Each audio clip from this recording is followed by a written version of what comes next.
and then Wednesday is your test. So any assignments that you don't have turned in yet, need to get them turned in by the end of the day, Wednesday. If you're not sure what you don't have turned in yet, WinGauge, if it's not in WinGauge with a grade, it's missing, okay? Everything that's been turned in, everything y'all turned in, I have graded and put in WinGauge, so it's all there, all ready to go, okay? So you can look there, see what you're missing, and go from there. If it's a worksheet, you can check missing assignments on Google Classroom. Worksheets are attached on the day that they were assigned, so you can pull that up, do those on a piece of paper, turn those in. If it's out of the book, at the very top, Algebra 2 book PDF, pull up Chapter 7, you can do those there or out of the note sheets, either way. If you have any questions on any of that, please let me know, and we'll go from there. Now, the first thing we're going to look at, because we're going to look at pretty much every single problem through this entire thing as we go through it. Come to the office. Mariah, come to the office. Take your stuff with you.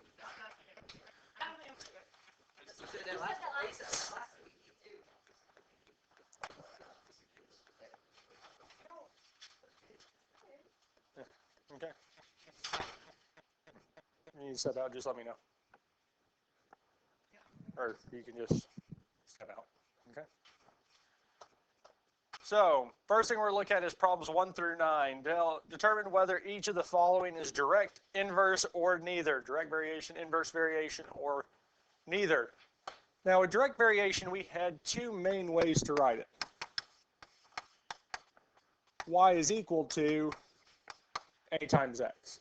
Now, really, we could have written it as X is equal to A times Y, both same thing. And realistically, if X and Y are on opposite sides of the equation, both in the numerator, is going to be direct. Doesn't matter if there's numbers on bottom, if both the variables are in the numerator, top of the fraction, it's going to be direct. Now, our other way to write it was Y divided by X is equal to A. Realistically, we can say X divided by Y is equal to A. Either way is going to be direct. Now, we also have inverse. And the main way to write inverse is Y is equal to A divided by X. And just like with direct, we could also say X is equal to A divided by Y. Same exact thing. If X and Y are on opposite sides of the equal sign and one of them is in the numerator, the other's in the denominator, it's going to be inverse. The other way we could write this is Y times X is equal to A. If we have it in either one of these formats, especially for 1 through 6, it's going to be inverse.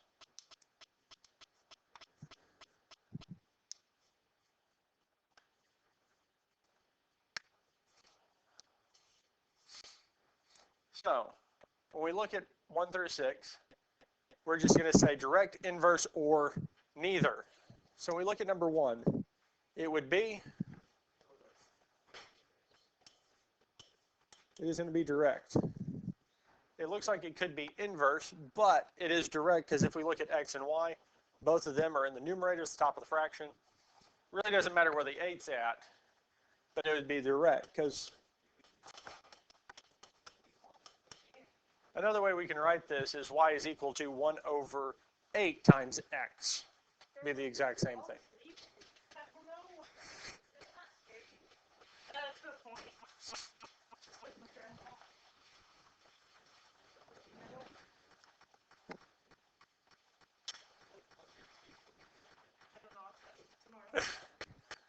Now, if we look at number 2, X times Y equals 1/5, this one would be inverse. When X and Y are on the same side and being multiplied together, it's going to be inverse. Number 6 is, or 3 is going to be neither. What's the big giveaway for this here? Yeah, plus. If X and Y are added together or subtracted from each other, there's a good likelihood it's going to be neither. If we have addition and a number that's not with the X and Y, it's going to be neither. Number 4 is inverse.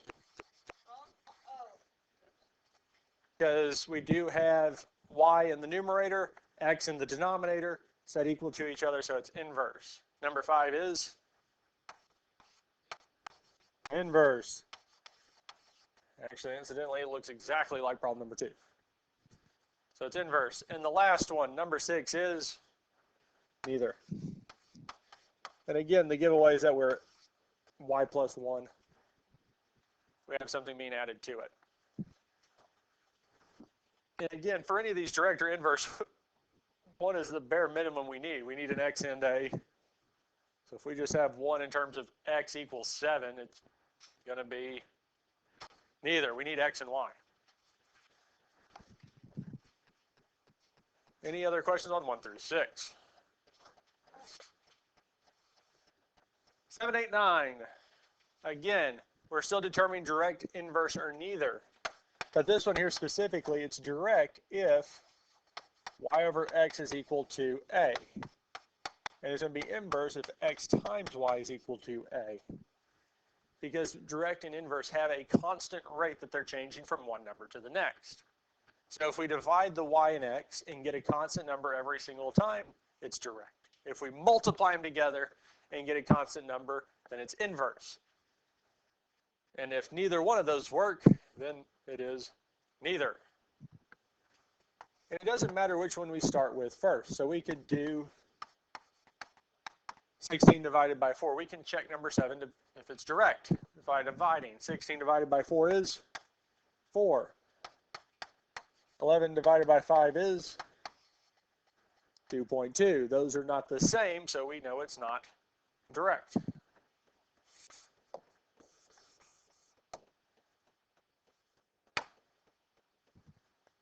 The next one we can try is inverse. So we can say 4 times 16 is 64. And again, you can do these in a calculator. The next one we can do is 5 times 11, which is, those aren't the same, so this is neither. And again, the calculations, the multiplication divisions, you can do them in a calculator and see if they work out.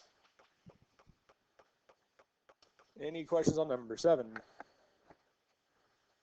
Now, if we look at number 8, we can start with division. It doesn't matter really which one we put on top or bottom, but we need to keep it the same. So we could do, say, 7 over 14, which is 1/2. 11 over 22 is 1/2. 14 over 28 is 1/2. 21 over 42 is 1/2, and lastly 25 over 50 is 1/2. So this would be. Now, if you notice, in this one here, we actually did x over y and got 1/2 on all of them. Now, normally we do y over x, and if we did y over x on all these here, we wouldn't have gotten 1/2, we would have gotten 2. As long as they're all the same and we keep the pattern the same, then it's fine.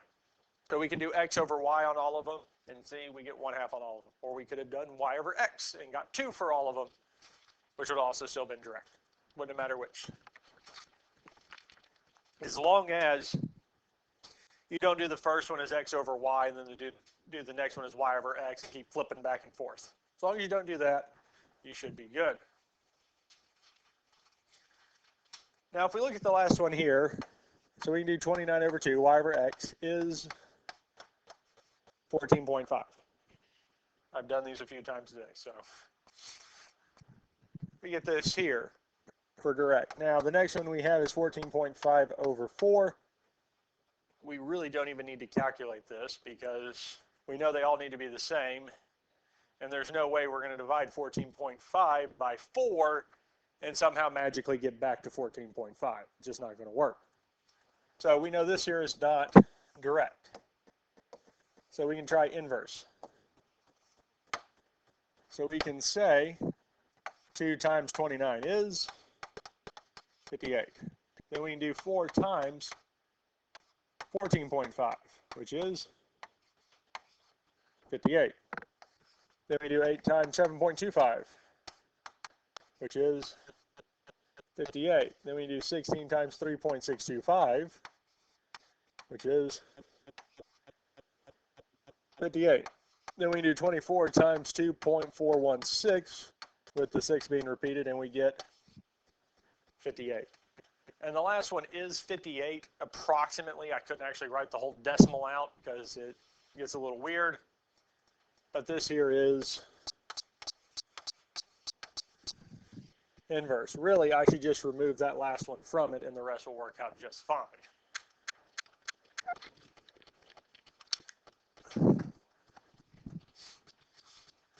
Any other questions on 1 through 9? Now on the test, you won't have to approximate one of them to get it to technically work. They will all work exactly as they are, if that makes sense. So, any other questions on 1 through 9? Hopefully they're kind of nice, not too bad. Now we'll look at 10 through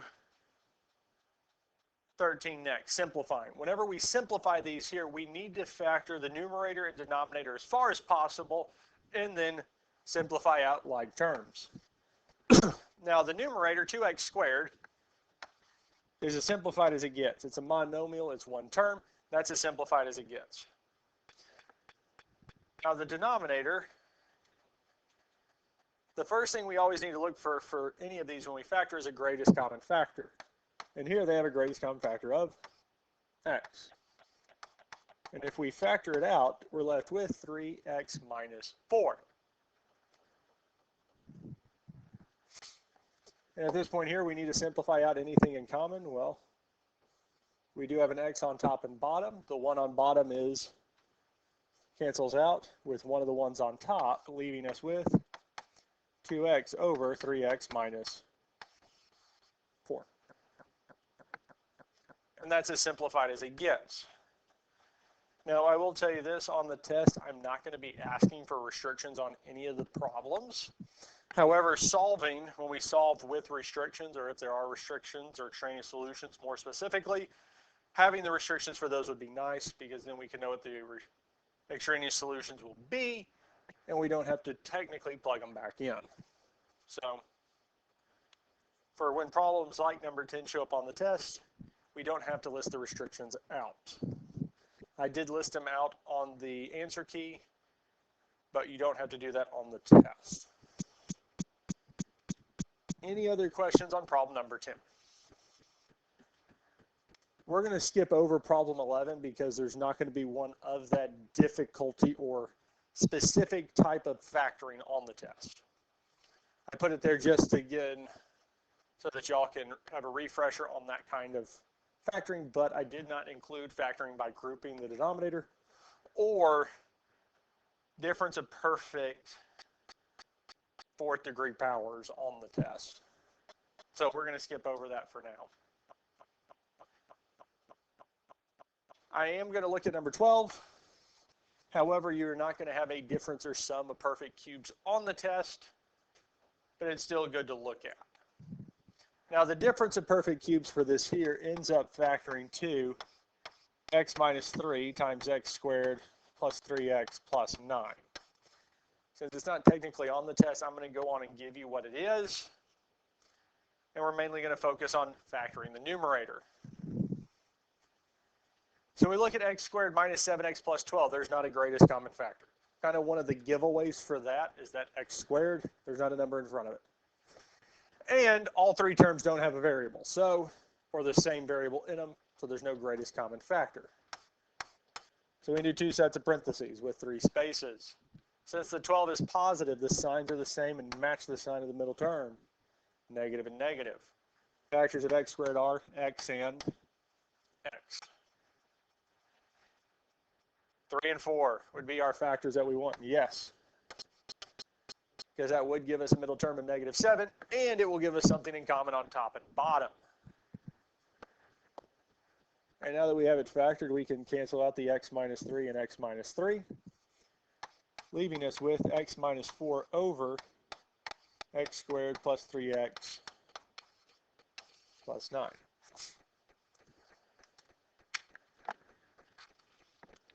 Now at this point here, we would technically try, or at least check to see if x squared plus 3x plus 9 would factor, but really we don't have to check at all because the sum or difference of perfect cubes, the quadratic that comes out of it, is never factorable and its solutions are always complex numbers.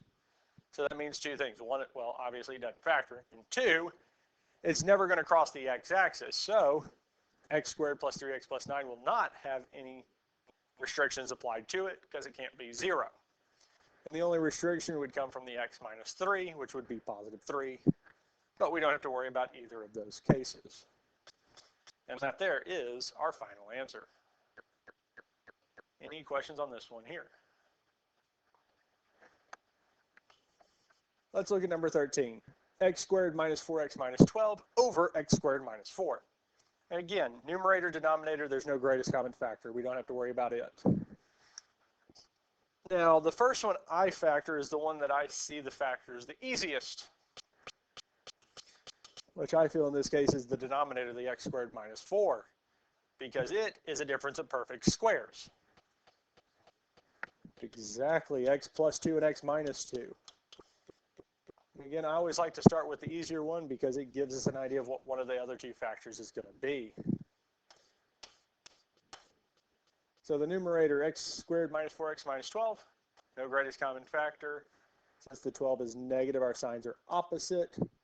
Factors of x squared are x and x. And we do have several factors of 12.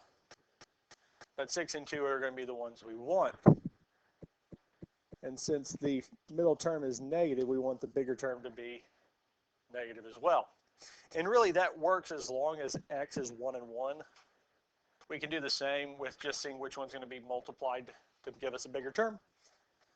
But x plus 2 and x minus 6 are the factors of the numerator.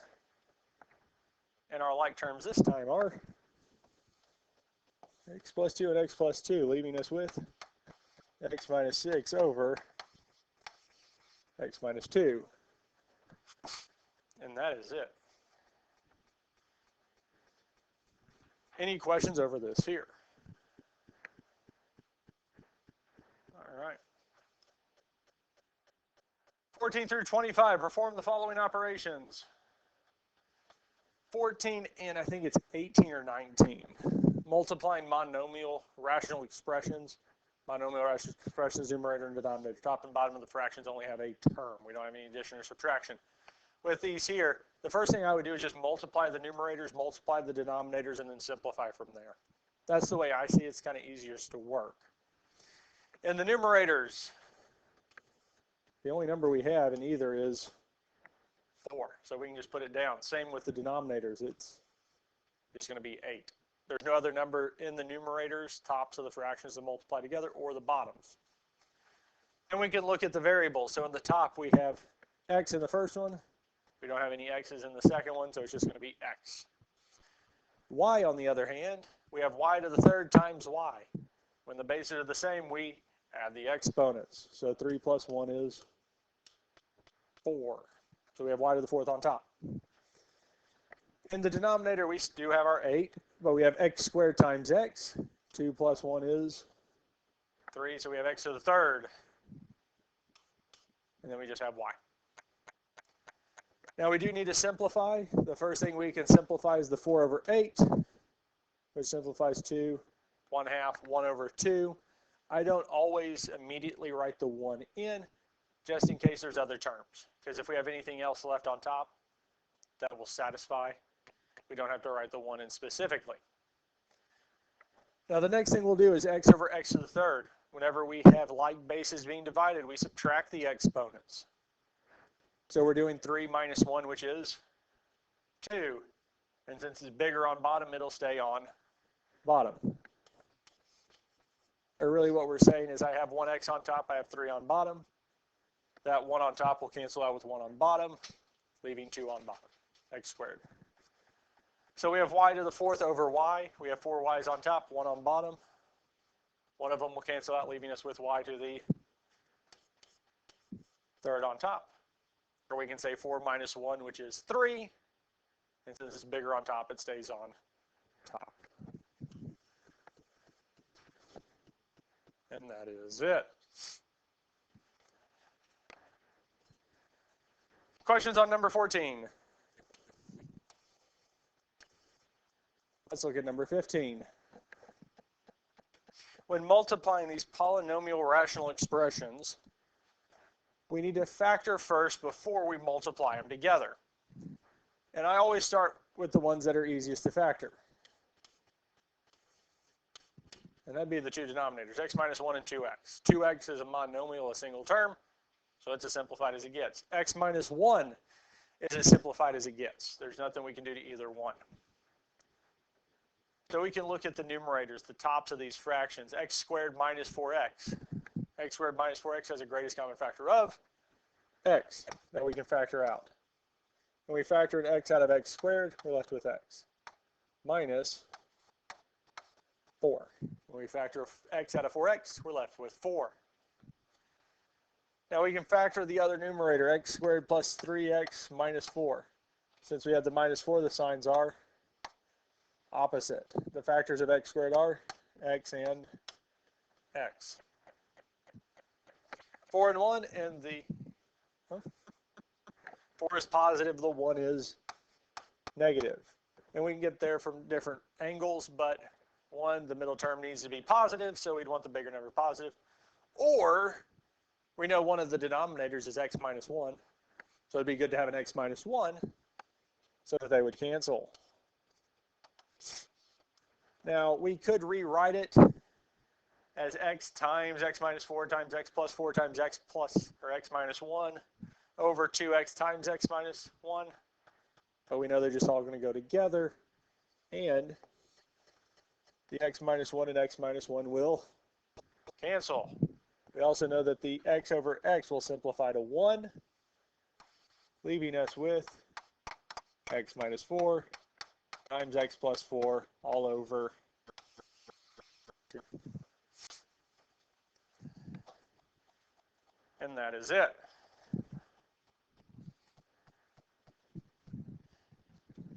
Any other questions on 14 or 15?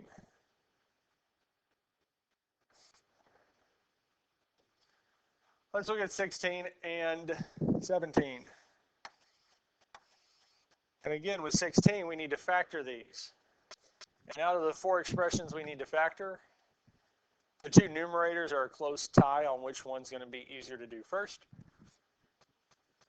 If we look at the 2x squared plus 4x, there's a greatest common factor of 2x in both terms. If we factor 2x out of 2x squared, we're left with x. Plus, if I factor 2x out of 4x, we're left with 2.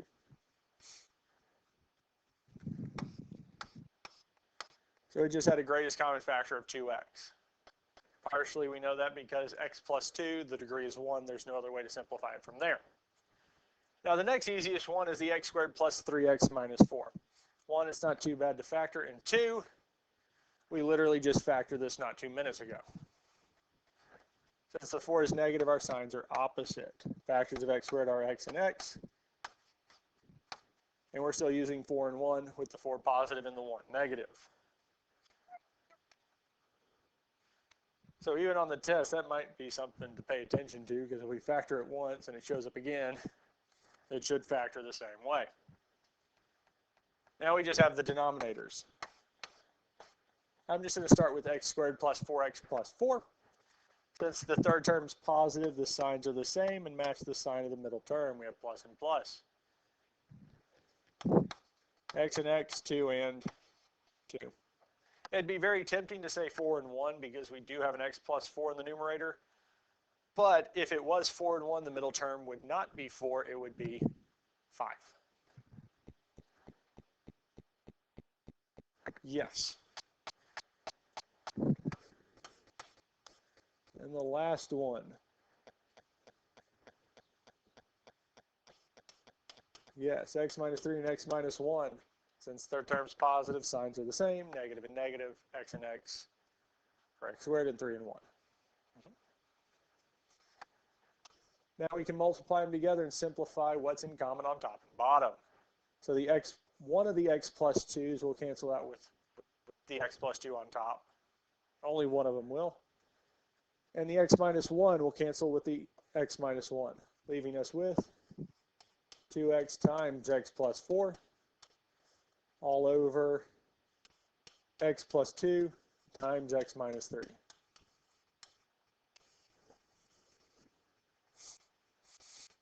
And that there is our final answer. So hopefully you're noticing a lot of this is going back to factoring. Any questions on any of this here?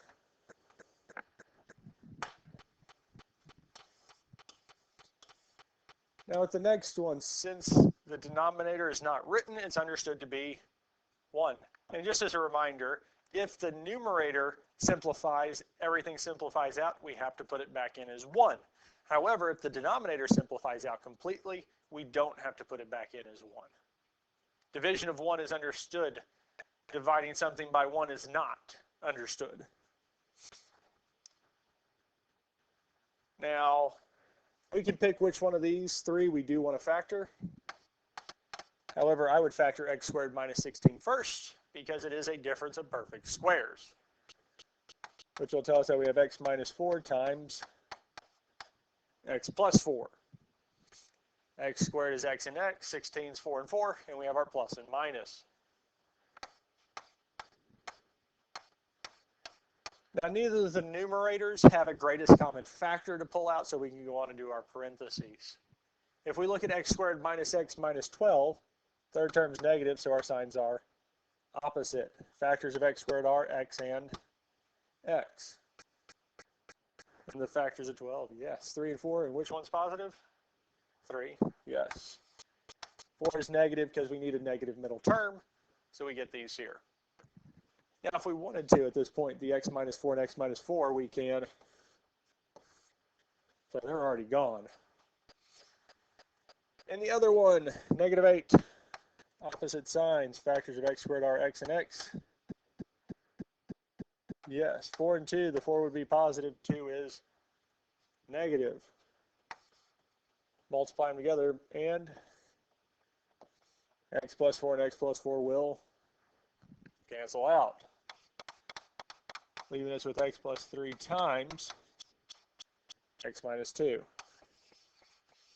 Since the denominator simplified out completely, it is 1. If we wanted to put x plus 3 times x minus 2 over 1, that would be still the correct answer. We just don't have to. If the 1 was on top, we would have to put it. Any questions on this here?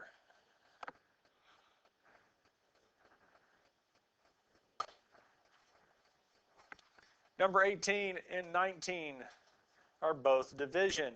And again, with division problems, the first thing I would do before simplifying or doing anything else is to go on and change it from division to multiplication and flip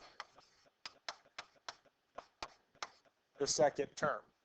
I would do this here just as a reminder to myself that since we're dividing, we need to change it from division to multiplication before I start simplifying anything.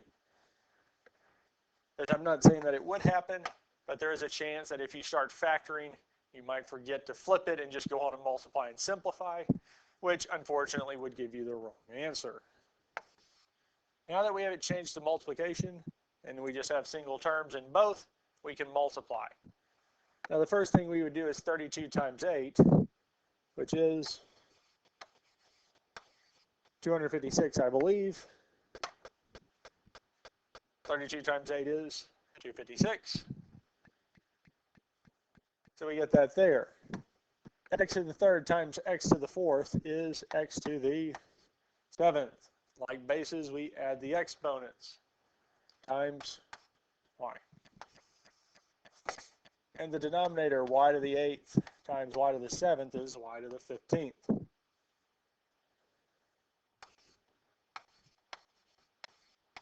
Now we only have one thing in common on top and bottom, and that's our y's. I got 1 on top, 15 on bottom. So 15 minus 1 is 14, and it'll stay on bottom. So we get 256 x to the 7th over y to the 14th. And that's it. I didn't put too many of those type of problems, these monomial rational expressions on there, because I feel for the most part they're not that bad. With multiplication, just multiply, simplify. With division, keep, change, flip, multiply, and simplify. They're not that bad. I only put, I think, one division problem or 2 division problems on the whole thing, because division with rational expressions is almost the exact same thing as multiplication, except for the first step is we keep, change, flip. Keep the first the same. Change it from division to multiplication and flip the second.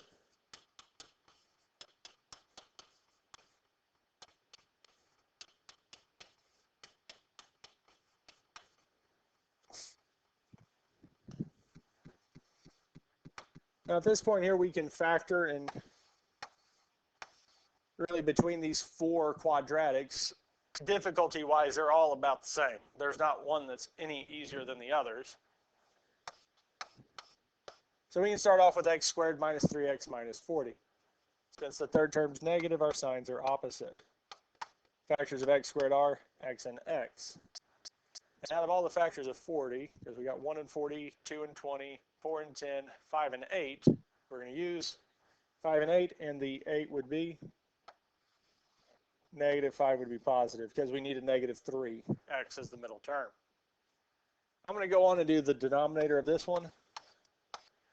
X squared plus 8x minus 20. Since we have minus 20, our signs are opposite, positive and negative. Factors of x squared are x and x. And we have 1 and 20, 2 and 10, 4 and 5. Well, 1, 10 and 2, 10 minus 2 is 8. And that's what we want. And again, if you're doing these here, it's sometimes good to check it to make sure you have it, the correct middle term. Now, let's look at the numerator of the second one. Since the 20 is positive, our signs are the same and match the sign of the middle term, plus and plus. Factors of x squared are x and x. And 10 and 2 would be what we want for this here. That would give us a middle term of 12x, and also would give us a common factor on top and bottom. X squared plus 13x plus 40. So we would have plus and plus, x and x, and 8 and 5.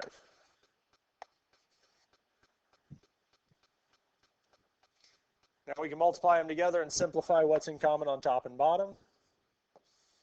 So x plus 10 would simplify with x plus 10.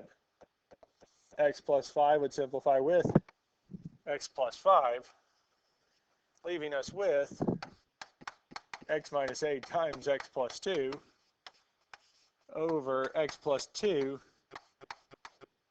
Yes, thank you.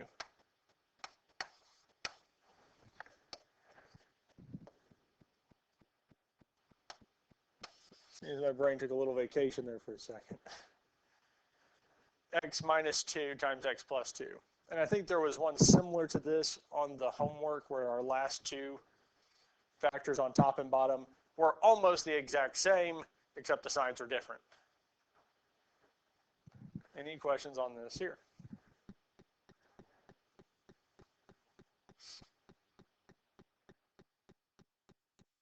Awesome, we're doing at a good pace. Because what we're looking at next is addition and subtraction. Addition and subtraction is not bad as long as the denominators are already the same, because if they are, we can add or subtract the numerators. So for our first one here, both denominators are already 2x minus 1. So we just need, we just subtract the numerators, give us 4x squared minus 1. However, this is not the final answer. It simplifies, because if we look at the numerator, the degree is 2. 4x squared is a perfect square.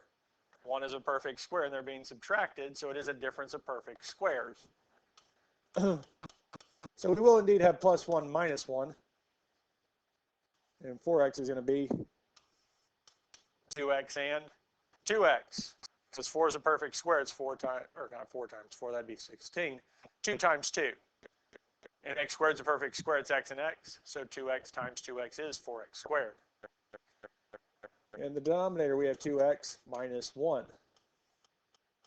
So this one here, we do have something in common on top and bottom, the 2x minus 1, leaving us with 2x plus 1 as the final answer. And with any of these here, addition, subtraction, multiplication, division, we want to simplify them down as far as possible if we can.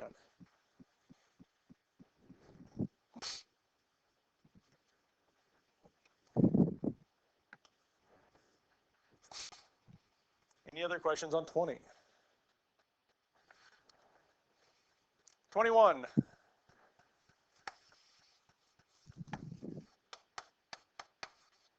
'21 is nice because all three denominators are actually 3x plus 2, which means we can add the numerators together.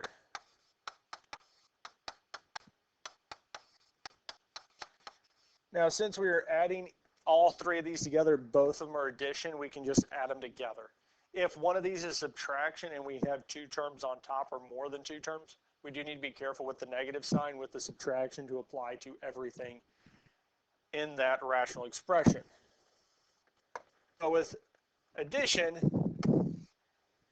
we can have a little more laissez-faire with it. We can be a little more lenient with it and just add them together. Now what we get is 9x squared. 6x plus 6x is 12x, and negative 1 plus 5 is plus 4.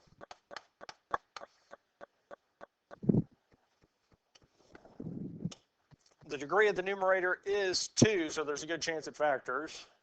But another thing we can always check, and I just actually thought of this now, if something's going to simplify, with the denominator we have 3x plus 2, that's the only factor on bottom, yes?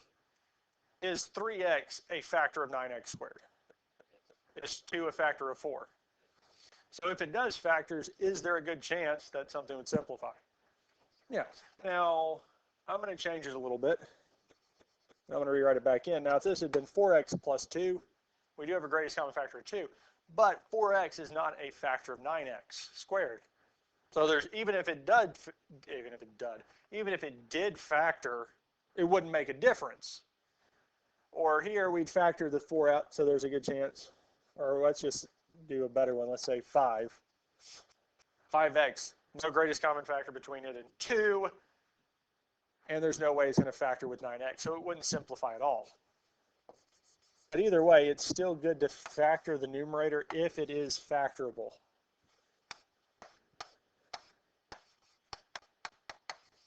And what we're hoping is,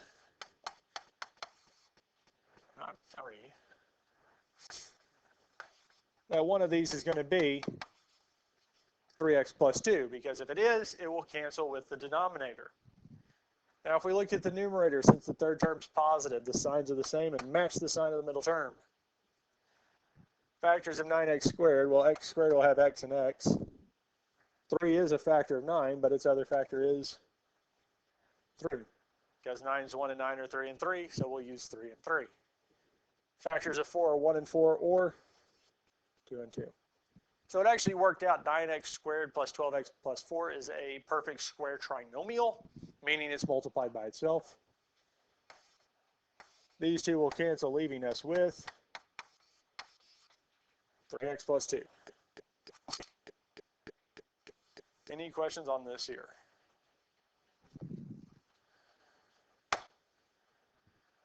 We'll stop here for today, because again, we actually got farther than the previous two classes, the other two classes, always. So we'll pick this up tomorrow. We'll finish this up tomorrow, and your test is Wednesday.